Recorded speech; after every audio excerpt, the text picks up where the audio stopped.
Yarny. Hello and welcome to Yarny. In this video, John and I wanted to talk about something called carpal tunnel, which some of you might have heard of or experienced. If not, maybe you've experienced tingling sensation, pain, or numbness in your hands or wrist while crocheting. So stay tuned to find out what carpal tunnel is, whether crochet can cause it, and what to do if you're feeling like you are getting it. Yeah, perfect. So make sure you hit that like and subscribe. All right, so let's first address what carpal tunnel is. Now, carpal tunnel syndrome gets its name from the carpal tunnel, and that's a narrow passageway of ligaments and bones located at the wrist and the palm of the hand. Now, carpal tunnel syndrome is actually caused by a pinched nerve called the median nerve. And the median nerve, it runs all the way down from the entire length of the arm, and it goes from the carpal tunnel and ends at the base of the hand. Now, the median nerve, it's responsible for all the movement in our fingers except the pinky fingers. And carpal tunnel syndrome occurs when there's excess pressure on that median nerve. And the primary symptoms you might be getting are like a pain, a numbness, a tingling in the hand and the arm, and individual anatomy and possible underlying conditions, and then also, of course, repetitive hand movements and wrist movements like crochet can actually cause this carpal tunnel syndrome. So, like John said, getting carpal tunnel can depend on individual anatomy, underlying illness, but honestly, almost anyone can get carpal tunnel syndrome. So, however, it does affect some people more than others. People who are very active with their hands, either at work or for a hobby, suffer from carpal tunnel more often. So, manual activities like knitting, sewing, crocheting, of course, and even typing can lead to carpal tunnel syndrome. Also, carpal tunnel is thought to be more common in women because women usually have smaller hands. And so therefore the carpal tunnels are smaller, which increases the risk of pressure on that medium nerve.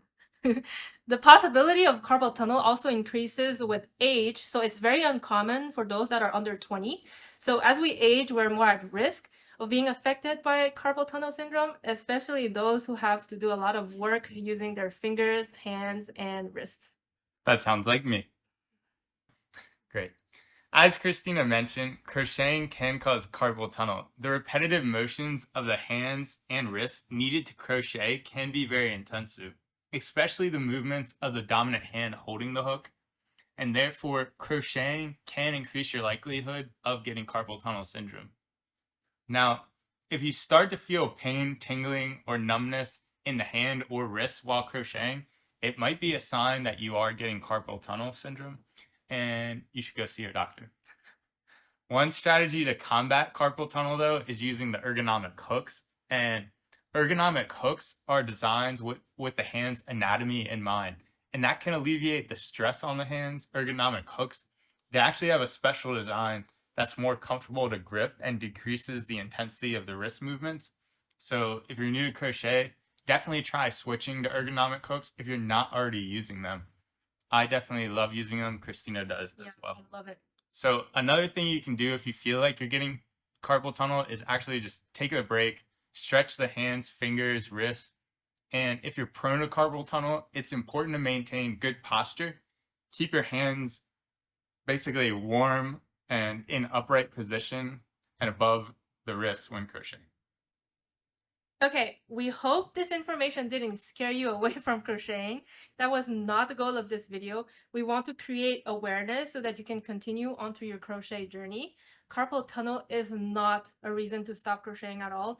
If this happens to you, as John mentioned, try taking a break for a few hours or even a few days. You can also try icing your hand or get a wrist brace. Switching your hook to one that feels more comfortable is also very, very important in order to avoid carpal tunnel, like John mentioned. So some people find wooden ergonomic hooks to be best, while others really prefer the rubber grips like we do.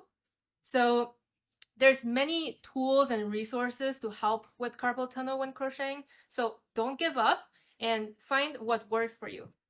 I hope the video was informative to you guys. Just keep crocheting, but don't forget to listen to your body when it does need a break. Don't forget to hit that like button, subscribe as well. Thanks for watching the video, and we'll see you in the next one. See you. See you guys.